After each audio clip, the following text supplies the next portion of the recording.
I would have bought $500 worth of yard signs and done nothing but yard signs and like what I also did, which was like word of mouth. Reassurance involved whenever you have like a name attached to it. So I was like, you know what? That makes a lot of sense. So I just decided to call it my last name, which was Berryhill Window Cleaning. Welcome to the EntreSpire Podcast. My next guest is a serial entrepreneur who launched and bootstrapped a window cleaning company out of his college apartment. Over the last 8 years, he has grown it into a large six-figure service-based business with multiple employees, doing everything from high-rise to installing Christmas decor. With that being said, please help me welcome Chris Berryhill. Chris, welcome. Thanks for being here. Appreciate it. Yeah, I'm excited. I'm excited to be on the show. Absolutely. So tell me, the first question we ask a lot of our guests is, who were you in high school? What would your friends say that who you were? If I had to like pinpoint it for one thing, I don't know if this comes across as like cliche or not, but I would definitely say people would describe me as the risk taker. And I don't say that lightly either. Because I was always like, growing up, the thing that if I wasn't in school, you'd find me either at a skate park or just hanging out with friends skateboarding. And I was always the one to try the hardest thing or do the riskiest thing, which also meant there was a lot of pain involved as well, because I got hurt a lot taking those big risks. Interesting. And I think that probably played a factor in the entrepreneurial journey that you've had, no doubt. I definitely think so. I look at skateboarding and or just like the way I was, like how I would take like risks, although it led me to being also a troublemaker because I would do things that were potentially going to get me in trouble, but I was wanting to take the risk anyway. And I definitely like to look at it as a part of my testimony and how I knew that like God was looking out, because no matter what, it would always come back to bite me and I would always get in trouble. So it's like God was looking out. He was making sure I was, whenever I was making bad decisions, he let those in authority know, and it would get me back on my feet again. And that was just kind of life until I moved away. And then that's really kind of what I believe set the tone to help me become an entrepreneur, because I was able to, be not an outcast, but like very independent minded and also a very big risk taker, which plays a huge part in my business. And you feel like early on you had some of those tendencies and qualities? My mom likes to say so. She always tells everyone that I was an entrepreneur from as early as elementary school, because she remembers there's these cool little creepy crawlers, and we didn't have a bunch of money growing up. So if I ever wanted extra money for snacks and stuff in elementary school, I would take like old toys, or I would make these creepy crawlers the night before, and then I would sell them for like $0.25. And how old were you when you were doing this? I was in third grade. Wow. Okay. So yeah, my mom always tells that story, saying like he's always been a businessman even since elementary school, because he would sell his creepy crawlers to get money because we wouldn't give it to him. And then you saw that manifest itself as you got older and into middle school, high school. Yeah, I'd say so. I always had the aspiration to run my own business. Kind of more so once I was in high school and started to think about like what my future would be. I just had no idea what I was going to do. I knew that I wanted to run a business of some sort.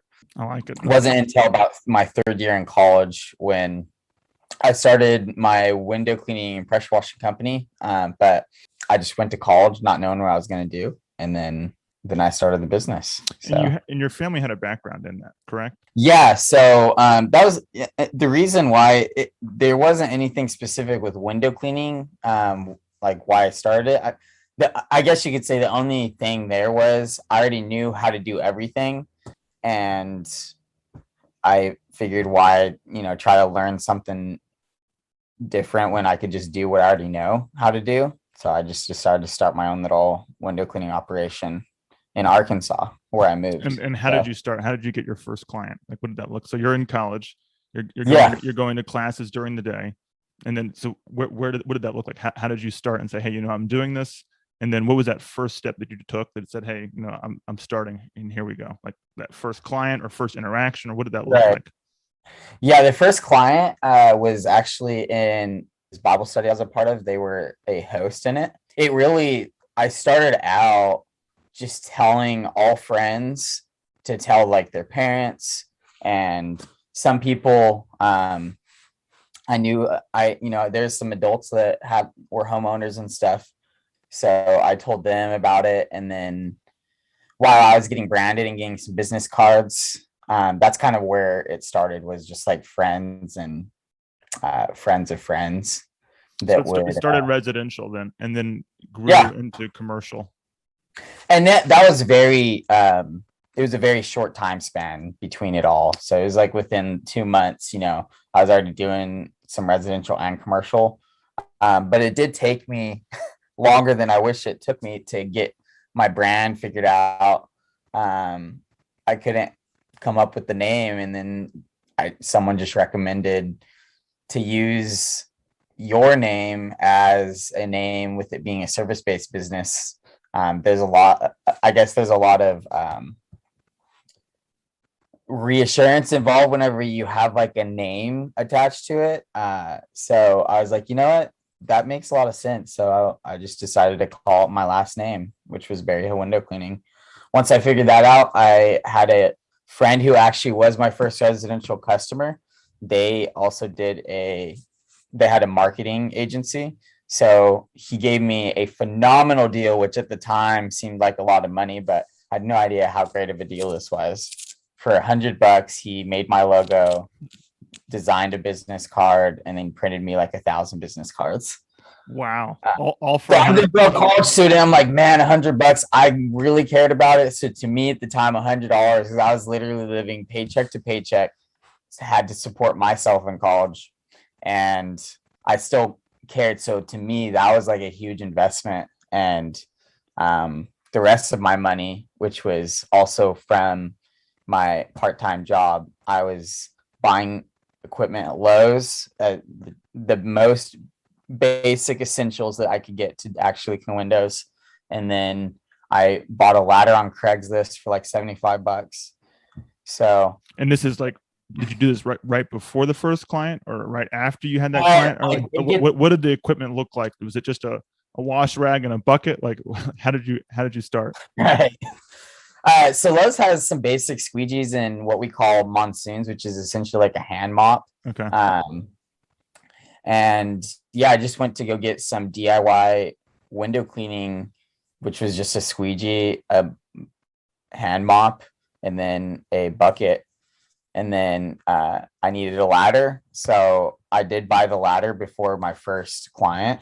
At the same time, before I got my first client, I also had to trade my sports car because I had a convertible Mitsubishi Eclipse, which I wasn't about to start working out of that thing. So I didn't have money to go buy a work car. So I made an ad on Craigslist, and then I also hunted Craigslist for people that had made ads for trading. And then I found someone that had a minivan that already had a ladder rack on it. So I reached out to the guy. I said, hey, I have this Eclipse. I'm looking to start this business. And he loved my what I was doing. He was a business owner himself, so he decided to do it. So I drove the car to him. He gave me the minivan, and I was rocking and rolling. Had my little small business started. Wow. So fast forward to today. You are currently. Tell me how many employees you have currently. Right now we have 4 employees. Okay. We usually dial it down in the winter. We'll probably have 9 employees come springtime. Okay. So, and I know we've talked about it a little bit because you literally you went to Northwest Arkansas and started your business where you didn't have any real contacts there, did you? Besides, I mean, I know you were going to school and community there. But besides that, I mean, that was a new environment for you, right? Very new environment. I was not living in Northwest Arkansas for 9 months before I started. So I did know people, but it wasn't like I grew up there where I had like a big network of friends Lifelong and friends. Yeah. family. Yeah. I was brand new to the area, and yeah. So for some of our audience, they're considering, hey, making that leap. What does that look like? How would you, if you were to start all over again today, if all of a sudden, what you've built and just went away and you had to just do it all over again, where would you start? What would you do? You had to move to a new location or just start from scratch. What would that look like? if I had to do it all over again, I would have hired a helper way earlier. It was about 9 months into the business where I was working by myself pretty much 99% of the time. I would have got a helper the first month doing business, and I also would have done a lot more guerrilla marketing. If those who don't know what that means, go ahead and explain that for our audience. Yeah, so guerrilla marketing or boots on the ground marketing is marketing that you put in like physical effort to actually like do marketing. An example, which is very commonly known, is flyer hanging. So getting a door hanger and walking neighborhoods and putting up a flyer on every single door in the neighborhood. Putting up yard signs. Now, at the very beginning, I have very limited investment. I would have bought $500 worth of yard signs and done nothing but yard signs, and like what I also did, which was like word of mouth, telling people in my network. Yard signs is still one of our number one forms of marketing. Really? So you're getting clients call in and say, hey, how'd you hear about us? And they'll say, hey, we saw a sign. Exactly. So we always ask, that's just a part of our script. And it's between 10 to 15 calls for every 100 yard signs that are out on the road. So really? It's like guaranteed that you're going to get work as long as you can close the jobs once those call in. Wow. So, do you feel like that's specifically for service-based businesses, like that is super effective? Do you think that could be applied to other businesses?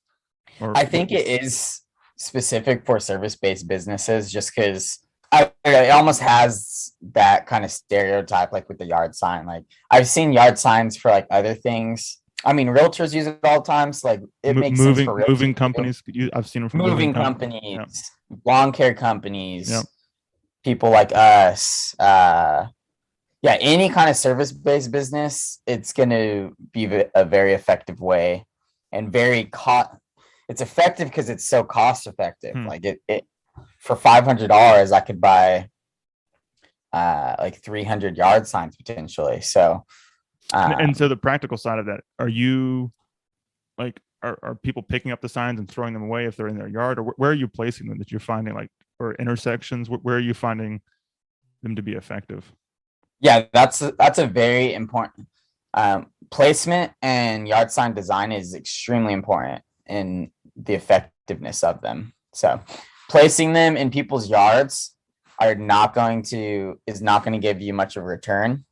We've done it multiple times, but we rarely get a call from there because the eyes on that yard sign is only like neighbors. That neighbor, exactly. People driving down that street, which is not a bad thing. Like I'm not saying to maybe not do it, because you might get like some customers seeing that their neighbor did it, but it's not as effective as whenever we put them at high traffic areas. So entrances to neighborhoods where you did service instead of in the neighbor's or in customer's yard. You're going to get way more calls that way, or intersections, places like that. And then as far as the yard sign design, it doesn't have to be, essentially basic is better. So you don't have to get all flashy and like put like all a million descriptions saying like all these different services you do. Depending on how many services you do, you're probably not going to be able to put much information on there. So what I do is I have either one service listed and it says in giant words, window cleaning. And that's all it says. I might have my logo down in the corner, but it's definitely not the biggest thing. The two biggest things that you'll see on the yard sign is the service offered and the phone number. Contact number. And that's it. I don't even put my website on it. All I want people to do is to snap a photo of that yard sign or really quick dial that number in and call the line. And so guerrilla marketing, huge. And that's what you would push if you were to start it again. And, absolutely. Okay. And then you would hire someone sooner. How soon would you hire someone? Obviously, when you started out, you had an incredibly small budget. You're just barely making ends meet. So how would you do that? Like, how would you handle that? I would have hired a part-time helper. And ideally, I mean, it's, you can't find like the perfect employee, but these people definitely do exist out there. My first part-time helper was 9 months into it, and he soon was able to work full-time for me. So it was like a perfect scenario. But at the beginning, you probably wouldn't want to hire a full-time helper unless you were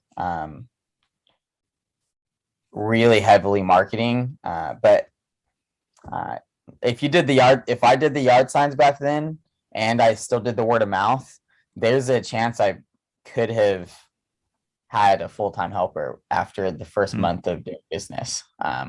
Just kind of all depends on how much marketing I was going to do. Wow. Wow. That's crazy. I love it.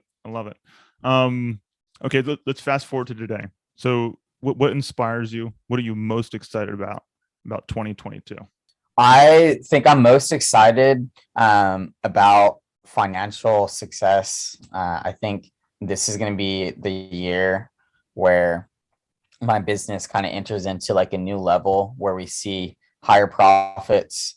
I have plans to pay off some business debt, and also this past year, I learned a lot about saving and like kind of like what my business can actually bring in week after week as far as like profits and stuff. So what I want to do this coming year is just put away all of that profit that I don't need to like live on, and I'm just going to store it in its own account all year long so that I can invest in our next venture that my wife and I have been dreaming about. So that's our plan, and we're planning to do it the end of 2022.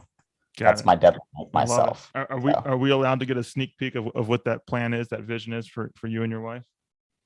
Sure. Our dream has always been to have a condo on a beach. Okay. So in order to do so, I have to have a pretty big chunk of change. Sure. So I am just going to be saving up as much as I possibly can, and it'll be a business expense too. So I don't know if I'll put it underneath the LLC, the Berryhill Window Cleaning LLC. I may, or I just might end up creating something completely separate.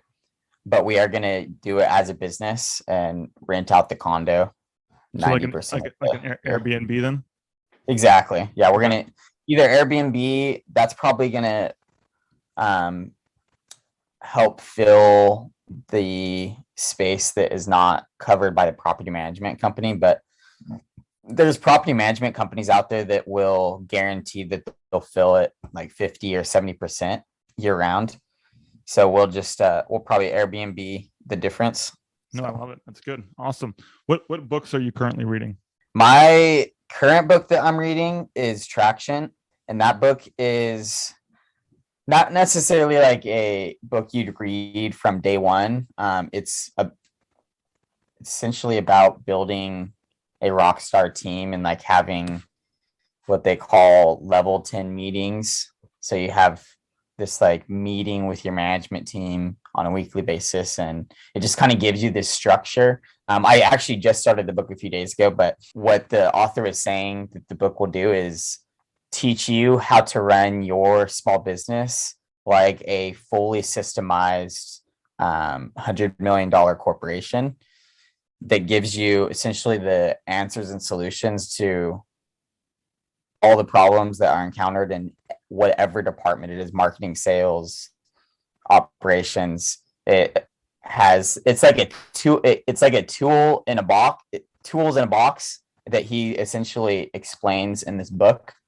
And if you apply it, then it gives you everything you need to, fully systemize your business. So I'm looking forward to it. I've been hearing about this book forever and then seeing people's success with this book, fellow Conquer members, and then just other people. It's a very popular method of doing business the past few years. So are there any books that come to mind that you'd recommend to the audience as they're starting out?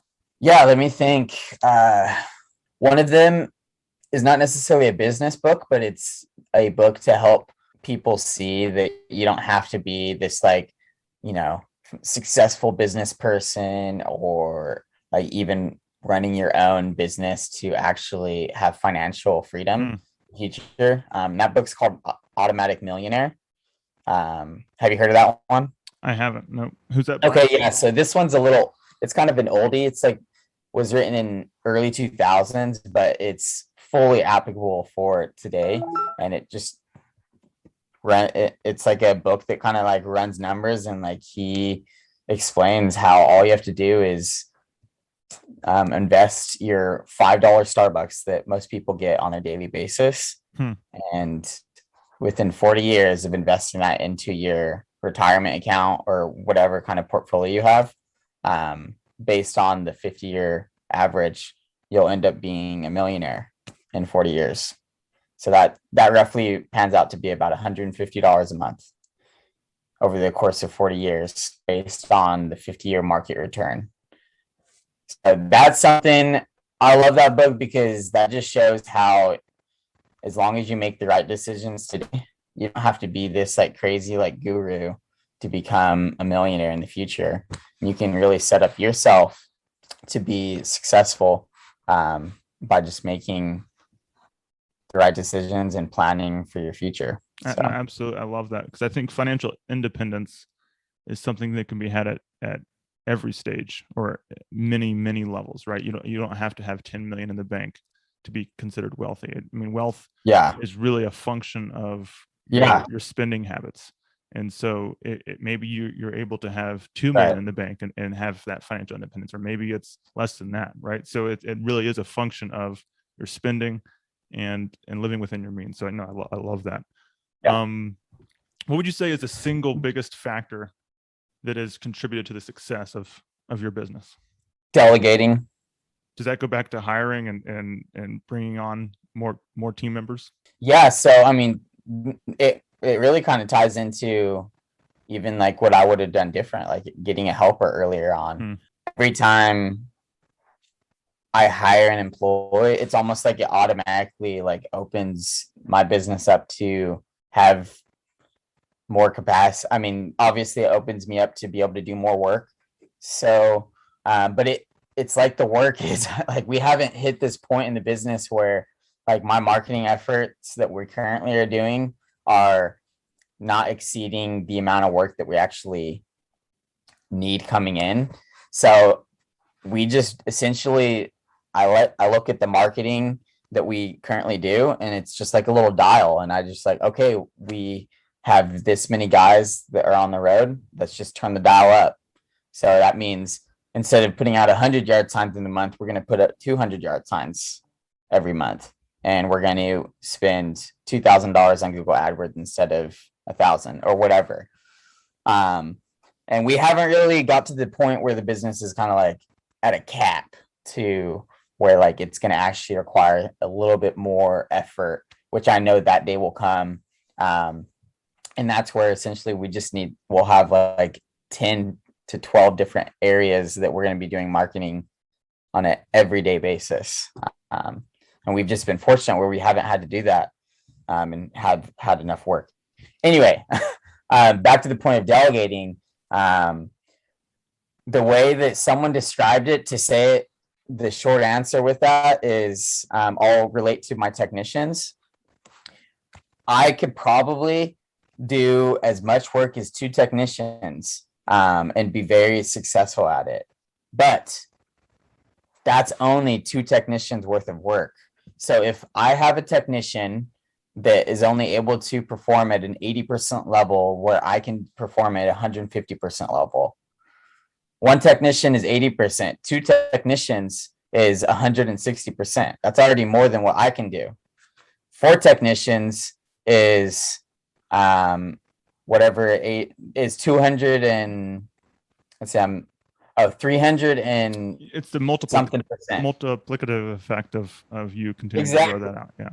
Exactly. So already, like, from having 2 technicians is going to set you up to be more successful and be able to perform more work at a higher level than by myself.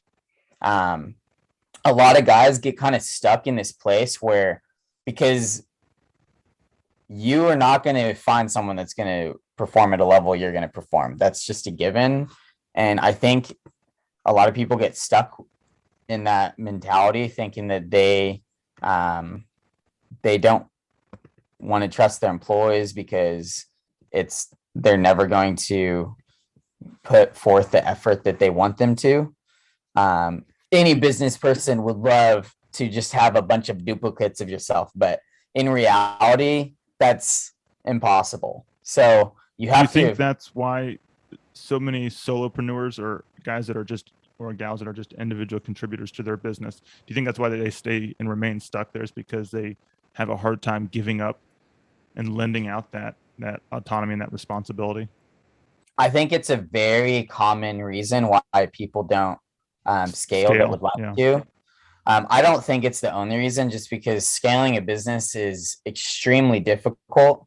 If it wasn't difficult, then every single guy that was running his business would probably be doing it.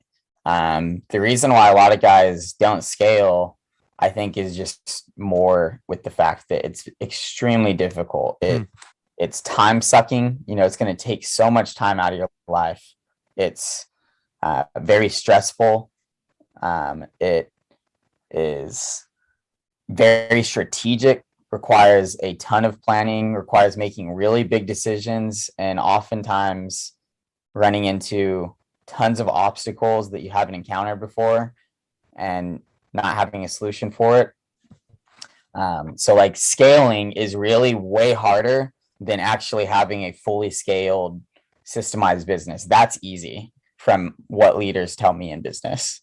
But like, what I'm currently, have been doing the past few years and like scaling, I have no idea what kind of problem is going to exist. I know that there's going to be some problems that might even happen as early as today that I haven't expected and I don't have a plan for.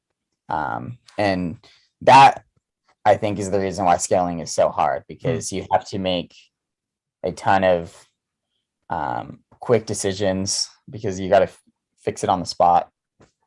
And a lot of those decisions involve employees, because employees make mistakes, and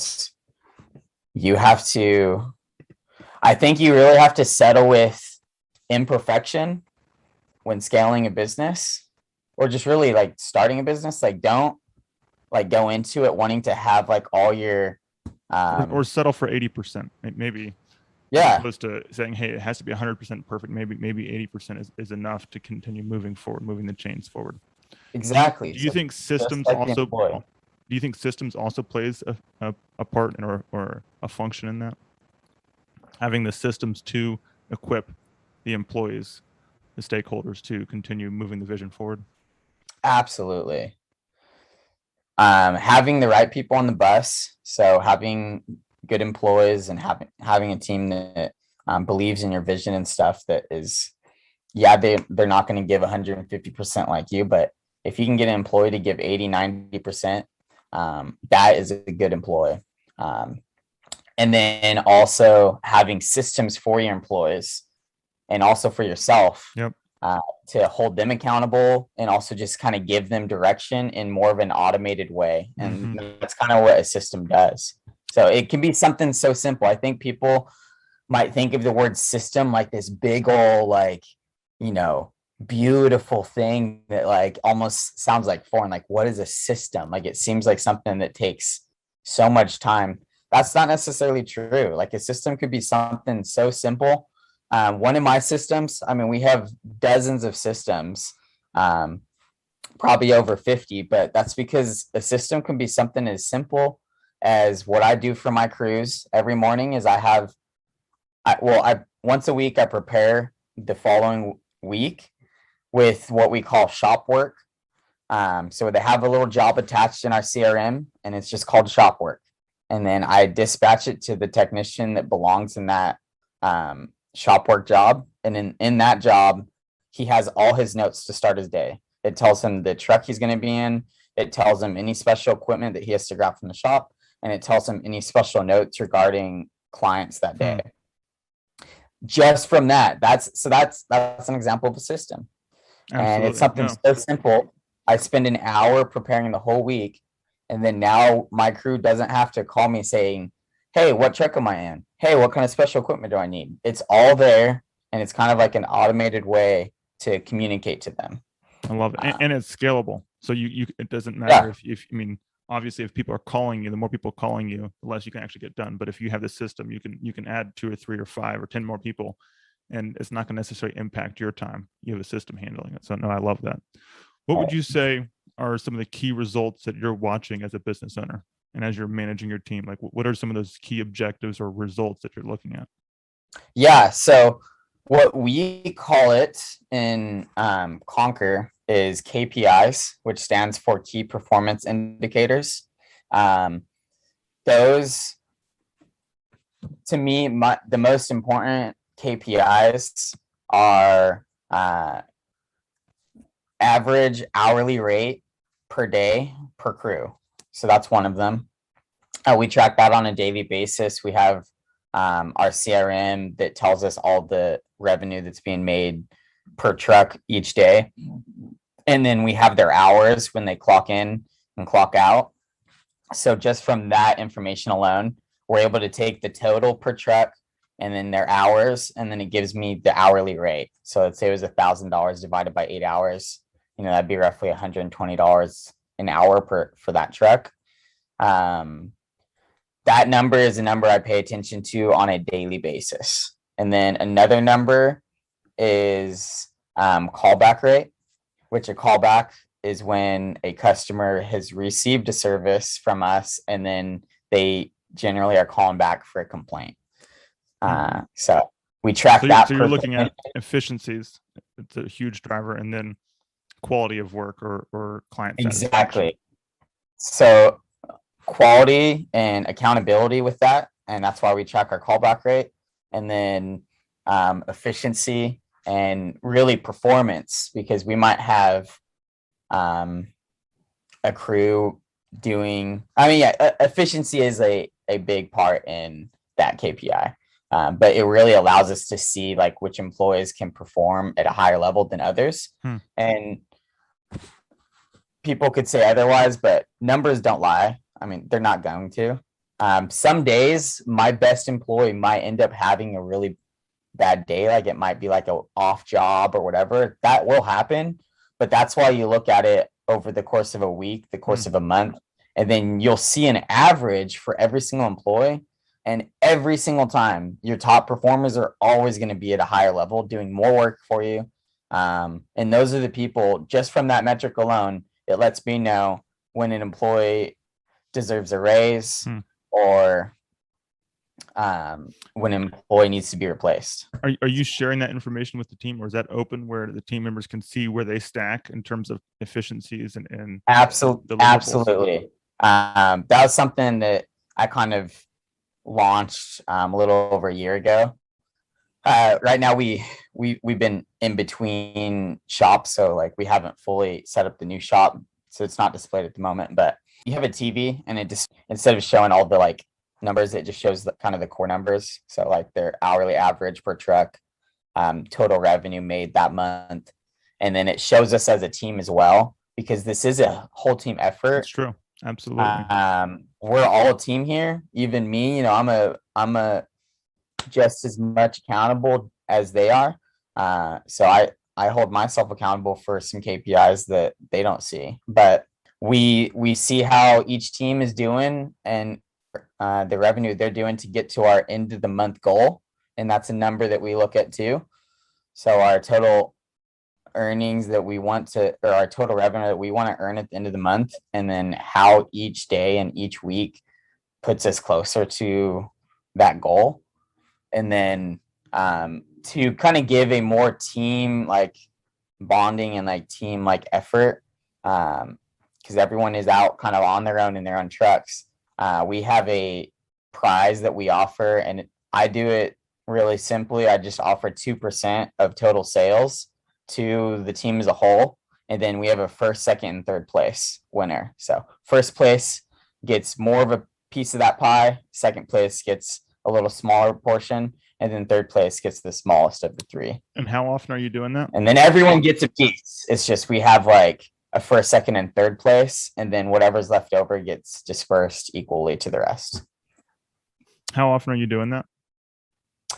We don't do it in the winter just because winter is such a tight season. It is definitely a seasonal business.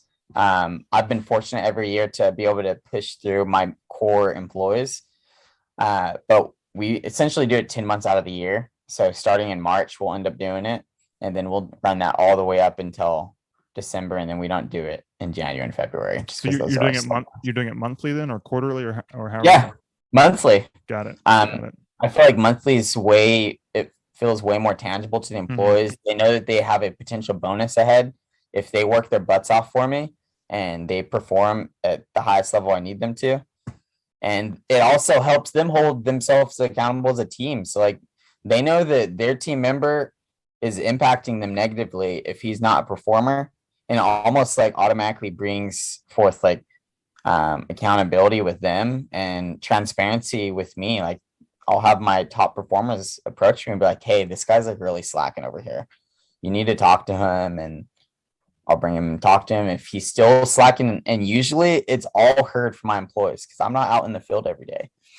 But just having like this little system in place kind of allows my employees to hold one another accountable, and then kind of keeps me in the loop as well because they want to learn. They want their bonus. Yeah, and they want to grow, and they want to take pride in their job. I think that's also part of it as well, is helping people take pride in the job that they do, showing up every day. Couple more questions. This has been so helpful, so I appreciate it. Tell me, what do you think is, if there was one thing keeping you from 10xing your business, what would you think? What would you say that is? I would say having management roles in the position, which that's one of them.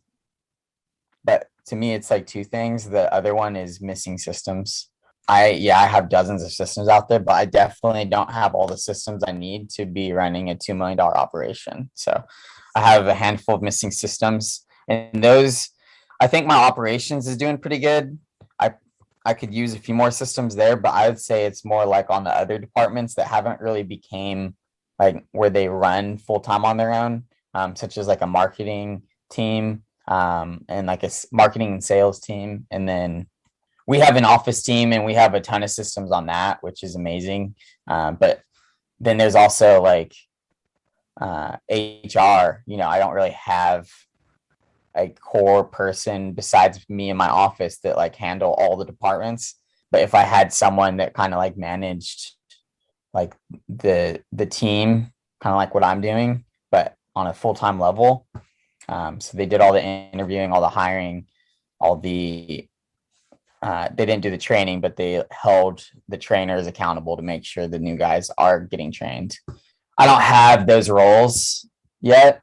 Most of it is because we're just not really at that place yet. Like it would be foolish for me to just at the level where my business is be like, okay, we're going to find some salary managers, and we're going to have a manager for the marketing sales. We're going to have a manager for HR, and then we're going to have a manager for our office. So I do have an office manager, and currently all those other roles are being fulfilled by me. which makes it very exhausting and impossible for me to do at a full-time level. So I'm only able to spend, 5-10 hours a week in each area. And it definitely is keeping me from 10xing because I can only put so much effort in. Do you think it's possible to find a manager that can take or wear a few of those hats? Maybe not all of them, but maybe they can manage a few of them. 100%. So that's actually something I'm working on right now. So I promoted one of my technicians, and his new role is field manager, which we're kind of spending the winter training him and stuff. So we're building out the role as we speak, but he's going to be responsible for the training, but he's also going to be the one that will hold the training accountable using just some basic checklists to make sure, okay, this new employee has gone through all these things and learned these things. He's doing it on a scale of 1 to 10, grading them each week, and then doing like inventory checking and some other basic things that kind of keeps operations going. And then also partial HR, because he'll be responsible for he's not going to interview, but he's going to take all the new hires, and then he's going to make sure that they're getting trained properly, or if they belong or don't belong. He'll probably be the one that will be firing technicians down the road. So as we wrap up, I have 2 more questions, and this has again been really helpful. One of them is and I think they tie together. So one of them is, how do you differentiate your business from your competition? And the second one is like, what is your why? Why does Berryhill window cleaning exist? My differentiator, I would say, is our core values, which is premier service, pristine quality work or pristine workmanship, and personable people. So those 3, pristine, premier, and personable, are the 3 core values, the 3 P's that really make or break my company. What I mean by that is everything is based around it. So whenever I hire someone, I'm looking at, is this person personable? Can I have like a day-to-day conversation? Can I connect with this person?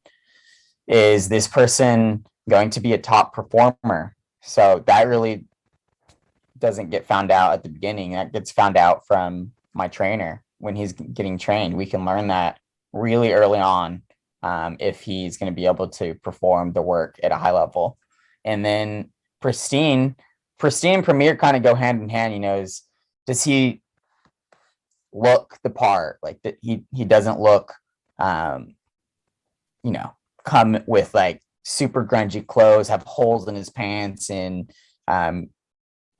doesn't have like extremely bad hygiene. You don't necessarily need to be like a beautiful looking person, but like as long as you like, I feel like it gives a message, the way you dress yourself. And I'm not looking for no guy to be in a suit and tie. That's not what I'm looking. I'm looking for someone that can dress the part and like look professional. Can this person do that while also having a really good personality and also being able to perform? So those 3 things really are what I'm like hiring for, what allows me to like know if I'm going to fire people, replace them, and also what holds everyone accountable. And what would you say is Berryhill window cleaning's why? Like I would say what is the mission? Yeah, the mission is to create the biggest impact to those around me, and also to the world. I want to make the biggest impact that I possibly can make to others in a positive way. So I want to be able to one day provide financial success and also advice to those who might be struggling or not necessarily have the answers. I'd love to be able to see Berryhill window cleaning as the tool that has allowed me to provided like financial freedom and spiritual freedom, I guess you could say, to people's lives. So, and then tying into that last question, where do you see yourself, your company in the next 5 years? I see in the next 5 years, my company finally entering into what I would call a 5-stage business. And that means a fully automated, fully systemized business that has all the management roles needed to let the business grow without me being like sucked in on a daily basis. That's definitely where we're headed. We're probably going to be there before 5 years, but 5 years, a year ago, is I set myself a 5-year goal to get my business to that level. So we're a fifth of the way there, and we're already halfway there compared to a year ago. So I think we're going to get there in 2 to 3 years from now, but I'm still looking at that 5-year goal. Got it. So fully automated in terms of having the systems and the people to keep you out of the weeds, and so you can be more managing the business as opposed to managing in the business. Exactly. So imagine me being just like somewhere on the complete other side of the world, and I don't have any kind of cell phone reception, and my business is not just running without me, it's growing without me. And that's the goal in 5 years, to get it to be that point. Not, my goal is not so that I can like just disappear and like, leave it all behind me and just collect a paycheck. I want the business to be at that place so that it's not so life sucking for me, and I can finally get it to the next point where I can then start fulfilling my dream with the business, where I can provide that kind of financial freedom and advice to those around me, because I won't be like so like sucked into the day to day. Absolutely. And it's scalable where you're, like you said, you want to have the biggest impact possible. So part of that is growing, having more team members to be a part of that dream and that financial independence. Exactly. And that's a big part too. Once the business is at that level, I'll have people that might be making close to $100,000 a year, like some management people. So like that's like direct impact that I'll get to see. Like I provide financial freedom for someone directly under my team. And then there's like indirectly, I'll have a lot more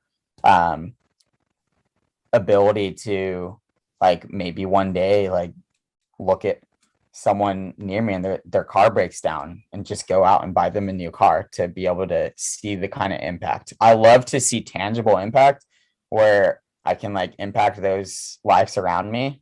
And that's always kind of been, that was how I was raised. I was raised in a Christian home, but just like having a heart for others is a big part of me. Even though a lot of people in my network of friends might not think that right now, just because like literally all my life and time when it's not with my family is the business. It's just like this place that the business has been in the past few years. I'm trying to get it to that place where I can finally really fulfill what I believe God is calling me to be. I'll leave you with the last word for our audience. What would you want to tell them or communicate to them as they're considering being an entrepreneur or growing their business? What would you share with them? Yeah, I'll keep it short. Kind of said earlier, but don't focus on perfection. Make imperfect action, but definitely take action. If you try to focus on perfection, then it's probably going to slow you down. And in the end, it's not going to be perfect anyway. So you don't need a perfect brand. You don't need to market perfectly. You don't need to have the most perfect vehicle with all the tools that are the best of the best. All you need is to take action, and you're going to do it imperfectly anyway. So don't focus on perfection. Just focus on taking action. And that consistent action over time. Absolutely. Get the results. I love it. Chris, we are better for your time. I appreciate you taking the time. This has been wonderful. I know our audience appreciates it as well. Thank you so much. Yep. Thanks for having me on. This was fun.